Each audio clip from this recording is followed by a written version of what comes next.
नमस्कार, मैं आश्रुति वोहरा। आपका बहुत बहुत स्वागत है इस खास खबर में। उत्तर प्रदेश की खास खबरों में बुलेटिन का आगाज करेंगे। मुख्यमंत्री योगी आदित्यनाथ ने अपने सरकारी आवास पर बैठक की है। इस बैठक में उन्होंने उत्तर प्रदेश दिवस की तैयारियों को लेकर खास चर्चा की है।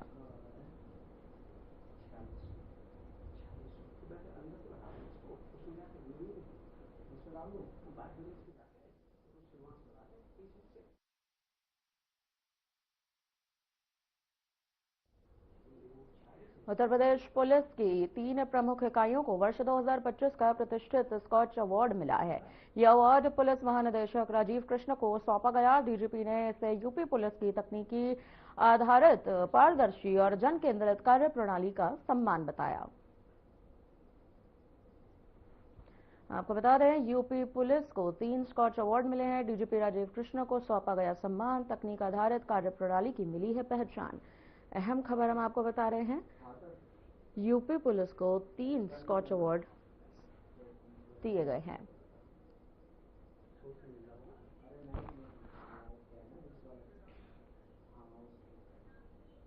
केंद्रीय मंत्री अश्विनी वैष्णव दावोस पहुंचे, जहां उन्होंने कहा कि भारत सेमीकंडक्टर क्षेत्र में डिजाइन, निर्माण, पैकेजिंग, सामग्री, गैस और उपकरण सहित एक संपूर्ण परिस्थितिकी तंत्र विकसित कर रहा है। वैश्विक उद्योग भारत को एक विश्वसनीय आपूर्ति श्रृंखला भागीदार के रूप में भी देख रहा है। साथ ही उन्होंने ये भी कहा कि गूगल भारत के एआई पारिस्थितिक तंत्र के प्रति अपनी प्रतिबद्धता को मजबूत कर रहा है, जिसमें विशाखापट्टनम में $15 अरब का एआई डेटा सेंटर और भारतीय स्टार्टअप के साथ साझेदारी भी शामिल है।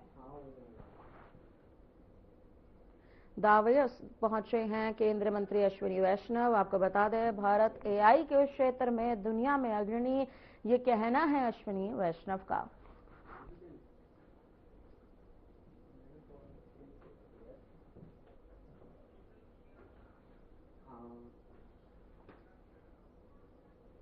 विश्व स्वास्थ्य सम्मेलन दावोस में केंद्रीय मंत्री अश्विनी वैष्णव शामिल हुए, जहां उन्होंने कहा कि विश्व भारत को वैश्विक नवाचार के प्रमुख प्रेरक के रूप में देखता है। साथ ही उन्होंने आईबीएम के सीईओ अरविंद कृष्णा और मेटा के मुख्य वैश्विक मामलों के अधिकारी जोएल कपलान से भी मुलाकात की। विश्व स्वास्थ्य सम्मेलन में अश्विनी वैष्णव हुए शामिल। आईबीएम के सीईओ से केंद्रीय मंत्री ने की है मुलाकात। आप तमाम तस्वीरें देख सकते हैं। मुलाकात की तमाम तस्वीरें हम आपको दिखा रहे हैं। कई मुद्दों पर चर्चा की गई है। आपको बता दें, केंद्रीय मंत्री अश्विनी वैष्णव दावोस पहुंचे हैं। अहम मुद्दों को लेकर यहां पर चर्चा भी की गई है।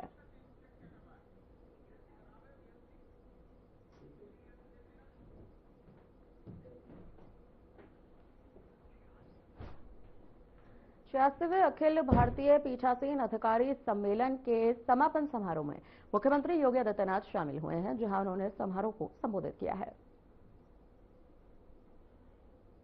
भर से आए हुए सभी पीठासीन अधिकारियों और विधायी कार्यों से जुड़े हुए हमारे अधिकारियों के साथ जिनका मार्गदर्शन प्राप्त हुआ है, देश के लोकसभा के हमारे माननीय अध्यक्ष माननीय श्री ओम बिरला जी, राज्यसभा के उपसभापति माननीय श्री हरिवंश जी, उत्तर प्रदेश विधानसभा के हमारे अध्यक्ष माननीय श्री सतीश महाना जी, सभापति विधान परिषद माननीय कुंवर मानवेंद्र सिंह जी, देश के विभिन्न राज्यों से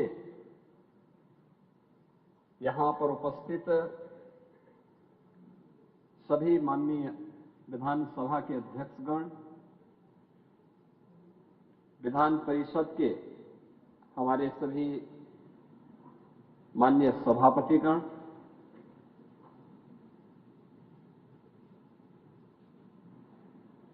विभिन्न विधानसभाओं से और विधान परिषद से यहां पर उपस्थित हमारे पीठासीन अधिकारीगण, राज्यसभा के हमारे महासचिव, लोकसभा के हमारे महासचिव, विभिन्न विधानसभाओं के प्रमुख सचिवगण, अन्य विधायी कार्यों से जुड़े हुए सभी उपस्थित अधिकारीगण, पिछले 3 दिनों से उत्तर प्रदेश की राजधानी लखनऊ विधायी कार्यों से जुड़े हुए इस महत्वपूर्ण सम्मेलन का साक्षी बन रहा है। इस आयोजन के साथ जो लोग प्रत्यक्ष रूप से जुड़े हुए हैं, वे लोग अपना अनुभव तो शेयर कर ही रहे हैं, लेकिन शेष अन्य लोगों को, उत्तर प्रदेश वासियों को मीडिया के माध्यम से यहां की गतिविधियों को जानने और सुनने का अवसर प्राप्त हो रहा है। मैं इस अवसर पर लोकसभा के माननीय अध्यक्ष जी का, राज्यसभा के माननीय उपसभापति जी का, आप सभी पीठासीन अधिकारियों का और इस पूरे अभियान को एक नई गति प्रदान करने वाले जितने भी हमारे इन विधायी संस्थाओं से जुड़े हुए अधिकारीगण हैं, उन सब का उत्तर प्रदेश आगमन पर हृदय से स्वागत करता हूं, अभिनंदन करता हूं। लोकतंत्र की आधारभूत इकाई है हमारी विधायिका, और वास्तव में भारत के संविधान के संरक्षक के रूप में यह अपनी भूमिका का निर्वहन करते हुए देश के अंदर न केवल विधायी कार्यों के लिए एक रूपरेखा तैयार करती है, बल्कि समग्र विकास की भी कार्य योजना का एक महत्वपूर्ण मंच होता है। इस मंच का उपयोग कैसे होना है, कैसे करना है और उसके लक्ष्य क्या है, इस संविधान के 3 शब्द भारतीय लोकतंत्र की आत्मा के रूप में काम करते हैं। न्याय, समता और बंधुता। वास्तव में न्याय कैसे प्राप्त होना है,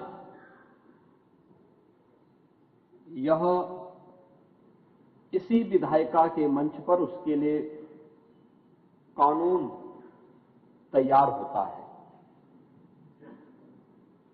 उसकी आधारभूत इकाई यहां से है।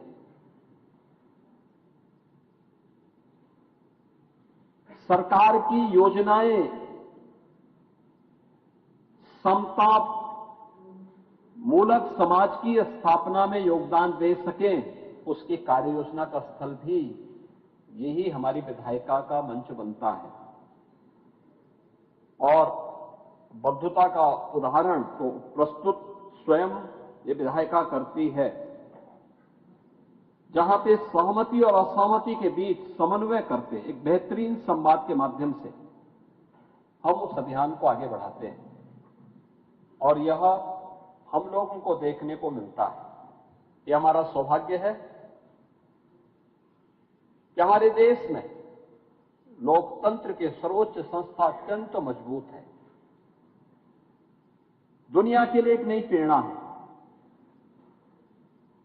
अंतिम पायदान पर बैठे हुए व्यक्ति के आवाज को उसके जनप्रतिनिधि के माध्यम से देश के सर्वोच्च सदन में रखा जा सकता है, उसकी आवाज भी वहां पर सुनी जा सकती है, उसी मजबूती के साथ सुनी जा सकती है। इसकी प्रेरणा का केंद्र बिंदु है हमारी संसद।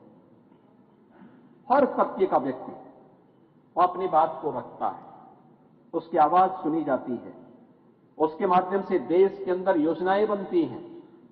और मैं तो अक्सर इस बात को कहता हूं मुझे 5 बार लोकसभा में रहने का सौभाग्य प्राप्त हुआ था और मुझे इस बारे में बहुत गौरव की अनुभूति होती है कि हमने सामान्य जीवन में सरकार की गतिविधियों, आपसी व्यवहार और कैसे नियम के अंतर्गत इन कार्यक्रमों को आगे बढ़ाया जा सकता है, इन सभी को देश की संसद के अंदर सीखा है, जाना है। और मैं अक्सर कहता हूं कि जो भी विधानसभा या विधान परिषद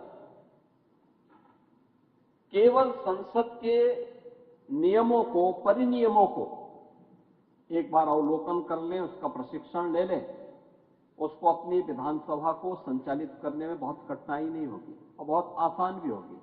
और मैं धन्यवाद दूंगा कि हमारे विधानसभा के माननीय अध्यक्ष श्री सतीश महाना जी ने 2022 में अध्यक्ष विधानसभा का बनने के बाद मैंने उनके सामने इस बारे में रखा। मैंने कहा था, देखिए, एक सामान्य सा उदाहरण है। मैंने कहा, देखिए, हमारे यहां क्वेश्चन आवर में स्टार्ट क्वेश्चन 20 होते हैं, लेकिन पता लगता है कि ये सवा घंटे, 1 घंटा 20 मिनट का जो क्वेश्चन आवर होता है, इसमें केवल 2 से 3 सदस्य ही बोल पाते हैं। वो एक एक व्यक्ति 15-15, 20-20 सप्लीमेंट्री और फिर उसमें भी ऐसे ऐसे प्रश्न करते हैं, तो जैसे प्रश्न होते हैं वैसे उत्तर भी आते रहते हैं। क्या ये हो सकता है कि हम इसको संसद की तर्ज पर आगे बढ़ाएं? देखिए, हमारे लिए प्रेरणा कोई और नहीं था, हमारे लिए प्रेरणा संसद थी और उन्होंने तत्काल उसमें संशोधन प्रारंभ किए, यहां की नियमावली में परिवर्तन किए। परिणाम क्या है? अब आप यहां देखेंगे, सवा घंटे में 20 स्टार्ट क्वेश्चन और हर एक स्टार्ट क्वेश्चन के प्रश्न के साथ, हर एक तारांकित प्रश्न के साथ 2-3 सप्लीमेंट्री भी पूछ लिए जाते हैं और मंत्री भी तैयार होकर के आता है, प्रश्नकर्ता भी तैयार होकर आता है, सभी संतुष्ट होते हैं। अधिक से अधिक जनप्रतिनिधियों की सहभागिता सदन के अंदर देखने को मिलती है। यानी नियम परिनियम भी अगर हम कुछ कर रहे हैं तो संसद उसका आधार बन सकती है। तो हमारे पास दुनिया की सबसे बड़ी लोकतांत्रिक संस्था के रूप में भारत की संसद है। उसके प्रति श्रद्धा और सम्मान का भाव हर भारतवासी का दायित्व बनता है। दूसरा, भारत, जिसके बारे में आदरणीय प्रधानमंत्री जी बार बार कहते हैं कि भारत दुनिया की लोकतंत्र की जननी भी है। हमारे यहां बताइए ना, त्रिस्तरीय पंचायत की व्यवस्था हमने बाद में लागू की, लेकिन गांवों में सरपंच की व्यवस्था और पंचीय की व्यवस्था ये प्राचीन काल से थी, यानी ट्रेडिशनल थी। हम लोगों ने उसको अपने जीवन का हिस्सा बनाया था। यानी हम लोग उन चीजों को लेकर के, जिसके बारे में राष्ट्रपिता महात्मा गांधी कहते हैं, ग्राम स्वराज की परिकल्पना को साकार अगर किसी ने किया था, हमारे गांवों ने किया था। वो गांव कहीं का भी, उत्तर हो, दक्षिण हो, पूरब हो, पश्चिम हो, देश के अंदर रूप, रंग, वेशभूषा, खान पान अलग अलग हो सकते हैं, लेकिन उत्तर से दक्षिण तक, पूरब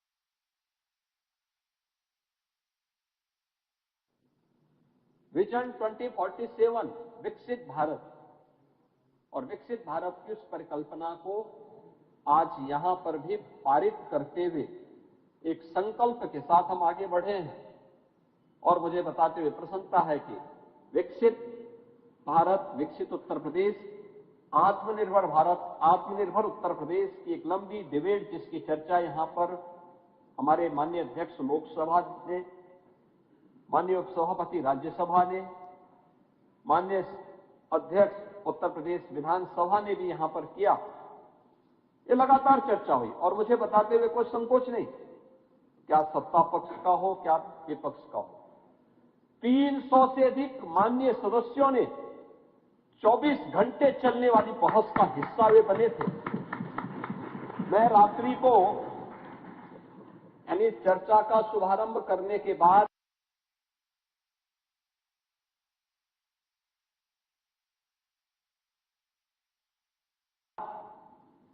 कुछ देर में बैठा रहा, फिर मैं अपने अन्य कार्यों के साथ कुछ देर अपने ऑफिस में बैठा रहा, फिर कुछ अन्य मेरी मीटिंग्स थी उसमें भी गया। मैं रात को 11 बजे आया। क्या होड़ लगी हुई थी बोलने के लिए और कितने अच्छे सुझाव आए। हर एक तबके का विकसित भारत और विकसित उत्तर प्रदेश को लेकर के उनके अपने महत्वपूर्ण सुझाव थे। और मेरा यह मानना है कि हम किसी व्यक्ति की क्वालिफिकेशन से नहीं, उसके अनुभव का लाभ इस सदन के माध्यम से जब लेते हैं तो हमारे लिए बहुत प्रभावी होता है, बहुत महत्वपूर्ण होता है। उत्तर प्रदेश की इस विधानसभा ने, विधान परिषद ने लगातार इसमें चर्चा चलाई, दिन हो रात्रि हो, लगातार ये चर्चा चलती रही और लोगों ने विकास के बारे में इन मुद्दों को रखा। विकसित भारत के लक्ष्य को प्राप्त करने के लिए हमारी क्या जवाबदेही होनी चाहिए। ये केवल भारत सरकार का काम नहीं है, ये केवल प्रधानमंत्री जी का ही काम नहीं है। हम भी इस अभियान के सारथी बन सकते हैं, हम भी उसके सिपाही बन सकते हैं और उस अभियान के साथ जुड़कर चर्चा हुई। और मुझे बहुत अच्छा लगा कि पीठासीन अधिकारियों के इस सम्मेलन में भी इस प्रस्ताव को पारित करते हुए प्रभावी ढंग से इसको आगे बढ़ाने के लक्ष्य के साथ विकसित भारत की परिकल्पना को साकार बनाने की दिशा में किए गए प्रयासों को एक सार्थक गति प्रदान की है। हमारी विधायिका के सिटिंग के बारे में देखिए, अब तो यूपी में तो कोई दिक्कत नहीं है, यहां हमारी सदन की कार्रवाई बहुत स्मूथली चलती है, बहुत अच्छे ढंग से चल रही है और जितने दिन चलते हैं इस बात के लिए प्रतिस्पर्धा होती है कितने दिन, यानी हमारे यहां दिन में लंच आवर नहीं होता है। संसद में दिन में 1 घंटे के लिए लंच आवर होता है, लेकिन यहां तो जब एक बार 11 बजे शुरू होती है अब फिर वो 5 बजे, 6 बजे, 7 बजे, 8 बजे, 10 बजे तक चलती रहती है। जिसको लेना होगा कैंटीन में उनके लिए भोजन की व्यवस्था बहुत होता है। तो यहां चेयर से एक बार संसदीय कार्य मंत्री को बोल दिया जाता है कि भाई देखो सदस्य यहां दिन भर बोलेंगे, आप उनके लिए कैंटीन में भोजन की व्यवस्था करवा दीजिए। वे लोग जाते हैं, जिसको भोजन लेना होगा लेंगे, जिसको अपना टिफिन लेके आना हो तो अपना लेके भी आता है और लोग अपना दिन भर उस चर्चा का विषय उसको बनाते हैं और सीटिंग अच्छी होती है। लेकिन अच्छा हुआ प्रस्ताव यहां पे पारित हुआ है कि वर्ष में कम से कम 30 सीटिंग होनी ही चाहिए। यह भी एक बहुत अभिनंदनीय प्रयास है और इसका स्वागत किया जाना चाहिए, क्योंकि यह एक प्रेरणा है। ये केवल हमारी संसद और विधानसभा के लिए ही नहीं है, हमारी लोकतांत्रिक संस्थाओं के, अन्य संस्थाओं के लिए, नगर निकायों के लिए, ग्राम पंचायतों के लिए, जिला पंचायतों के लिए, हमारे क्षेत्र पंचायतों के लिए भी एक नई प्रेरणा है, एक नई प्रेरणा। टेक्नोलॉजी के इस युग में हम अपने आप को पीछे नहीं छोड़ सकते। यहां से जब सरकार के सामने आया कि ई विधान होना है, पार्लियामेंट का भी आग्रह था कि ई विधान होना है, हमने कहा इसमें देर नहीं करनी चाहिए, एकदम लागू करिए।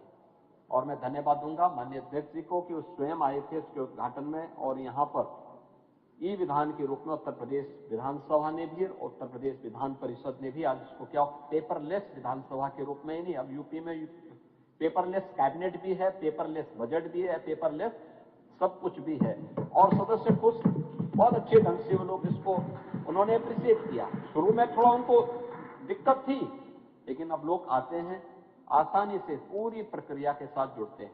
आप सोचो ना, कितनी हमने कागज की बचत की है, कितनी वनस्पतियों को हमने काटने से रोका है, प्रकृति का भी और पर्यावरण का भी संरक्षण किस रूप में किया है।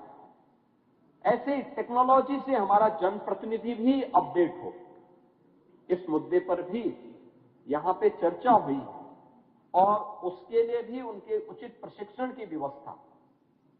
ऐसे जो 6 महत्वपूर्ण प्रस्ताव हैं, ये अत्यंत महत्वपूर्ण हैं और मैं इसके लिए आप सभी यानी माननीय अध्यक्ष लोकसभा जी का, माननीय उपसभापति राज्यसभा का, आप सभी माननीय पीठासीन अधिकारियों का इस बात के लिए हृदय से अभिनंदन करूंगा कि यह एक नई प्रेरणा है और इस प्रकार की प्रेरणा समाज को आगे बढ़ने के लिए, हमारी हर उस लोकतांत्रिक संस्था को आगे बढ़ने के लिए एक नया प्रेरणा और प्रकाश होती है। जो भी जनता के द्वारा चुने गए जनप्रतिनिधि के रूप में विकास की एक धुरी बनते हैं, उस दिशा में एक नया प्रयास है। उत्तर प्रदेश विधानसभा देश के अंदर से जुड़ी हुई उन ज्वलंत मुद्दों को लेकर के अपनी अनवरत चर्चा पर चर्चा को लगातार चलाती है। सस्टेनेबल डेवलपमेंट गोल्स पे भी यहां लगातार चर्चाएं हुई, लगातार 37-38 घंटे तक चर्चा होती रही और फिर उसके गोल डिसाइड हुए। उस पे मंत्री मंडल के स्तर पर उसके लिए कमेटियां गठित हुई। सरकार को उसको एजुकेशन के लिए भी अलग अलग हमारे एडिशनल चीफ सेक्रेटरीज के स्तर पर भी कमेटियां गठित हैं जो लगातार उसे अचीव करने की दिशा में कार्य कर रहे हैं।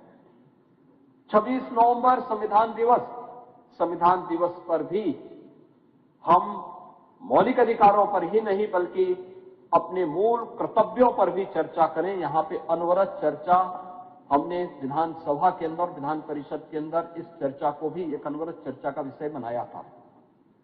अन्य ज्वलंत मुद्दों को लेकर के भी, क्योंकि जब हम यहां चर्चा करते हैं तो चर्चा केवल यहीं तक सीमित नहीं होती। चर्चा में हमारा जनप्रतिनिधि जाता है तो हम अपने विधायकों से एक बारे में कहते हैं, विधान परिषद के सदस्यों से कहते हैं कि भाई आप यहां चर्चा कर रहे हैं, ये चर्चा यहीं पे सीमित नहीं होगी, आपको इसी प्रकार की चर्चा को अपनी विधानसभा में भी करवाना है, वहां पे भी चर्चा होगी। ब्लॉक स्तर पर आप जाइए, क्षेत्र पंचायत के साथ जुड़िए, कुछ ग्राम पंचायतों के साथ जुड़िए, उन ग्राम पंचायतों में भी इन कार्यक्रमों को आपको जुड़ने का अवसर प्राप्त हो। उन लोगों को भी एक नई प्रेरणा होती है, क्योंकि हर व्यक्ति यहां आकर के देख नहीं सकता, लेकिन जब ये न्यूज़पेपर के माध्यम से, मीडिया के माध्यम से उसके पास पहुंचता तो उसको लगता है कि क्या हम भी कर सकते हैं। और हम लोगों ने जब विकसित भारत, विकसित उत्तर प्रदेश में यहां चर्चा की, अब क्या हमने कहा विजन डॉक्यूमेंट बनेगा, लेकिन विजन डॉक्यूमेंट के साथ हम पब्लिक के भी इसमें सुझाव लेंगे। पब्लिक के सुझाव के लिए कैसे इतना बड़ा अभियान चलेगा। हमने कहा हमारे लगभग यानी 500 तो हमारे जनप्रतिनिधि हैं जो विधानसभा के हैं, विधान परिषद के। इन सब के साथ ही हमने 500 इंटेलेक्चुअल को लिया।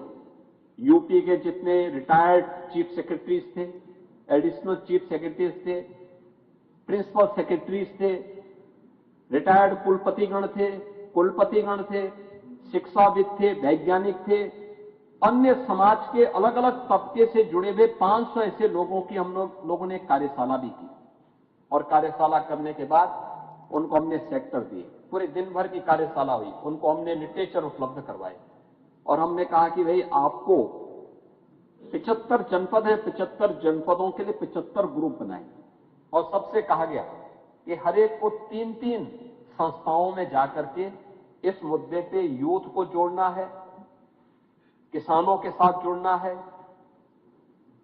उद्यमी और व्यापारियों के साथ जुड़ना है, महिला स्वयंसेवी समूहों के साथ जुड़ना है, समाज के अलग अलग तबके के साथ जुड़ करके उनसे चर्चा को करना है। और फिर हमारे सामने रिजल्ट किस रूप में आएंगे। हमने एक पोर्टल डेवलप किया। हमने कहा भी लोग। फिलहाल के लिए इस बुलेटिन में इतना ही। मुझे दीजिए इजाजत। नमस्कार।